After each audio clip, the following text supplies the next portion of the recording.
70 বছর বয়সী এই জাপানি ছোট ছোট করে টমেটো কাটছেন এবং সেখানে কিছু শসাও কাটছেন। যদি এটা দেখে আপনার মনে হয় তিনি কোনো সালাদ বানাচ্ছেন এবং এগুলো কি সত্যিকার অর্থে আপনার শসা টমেটো মনে হয়, তাহলে আপনি বোকার সাগরে আছেন প্রিয় দর্শক। এই সবগুলোই ফেক ফুড।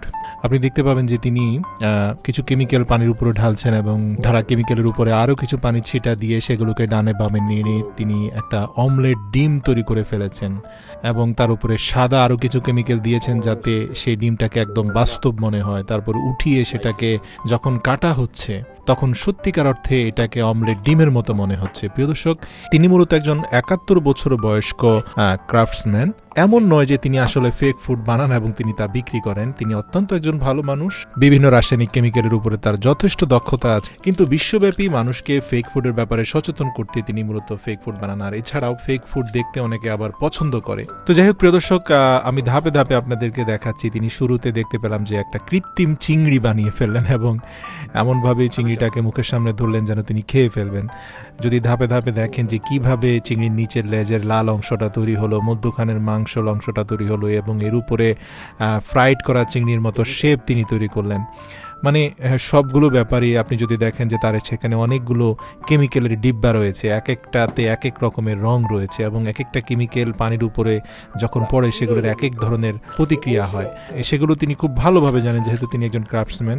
সবচেয়ে ইন্টারেস্টিং হচ্ছে তিনি বাঁধাকপির একদম যেটা গোড়ার দিকে থাকে সেটা সাদা হয় এবং উপরের দিকের অংশটা যেখানে সূর্যের আলো পড়ে সেটা সবুজ হয়। সেটাও তিনি খুব সুন্দর করে পানির মধ্যে কেমিক্যাল ছিটিয়ে পূর্ণাঙ্গ একটা বাঁধাকপির পাতা তৈরি করে ফেললেন এবং সেটাকে খুব সুন্দর করে ফোল্ড করে এবং সেটাকে যখন কাটলেন তখন কচকচ শব্দ হলো, যেন মনে হচ্ছে সত্যিকার অর্থে তিনি কোনো তাজা বাঁধাকপির পাতা কাটছেন। একেবারে রিয়েলিস্টিক মনে হচ্ছিল। তিনি বেশ কয়েকটি টুকরে বিভক্ত করেছেন বাঁধাকপিটাকে। তিনি দেখালেন কিভাবে কৃত্রিমভাবে আইসক্রিম বানানো যেতে পারে এই সকল উপাদান দিয়ে।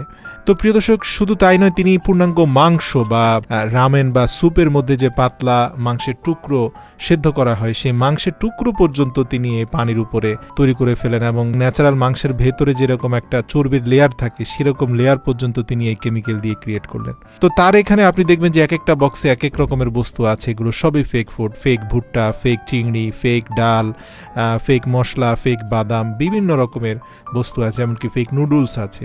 তো তিনি এগুলো বিভিন্নভাবে সুন্দর করে সাজিয়ে মানুষের সামনে, ছোট ছোট বাচ্চাদের সামনে ডিশের মতো করে দেন এবং তারা এটা দেখে খুব মজা পায়। তো অনেকেই ওনার অনেক ভিডিও ইতিপূর্বেও দেখেছেন এবং ধারণা করছেন যে তিনি আসলে ফেক ফুডের ব্যবসা করেন বা ফেক ফুড বানিয়ে মানুষকে খাইয়ে দেন। না, মূলত এমন কিছু না। তিনি অত্যন্ত ভালো মানুষ।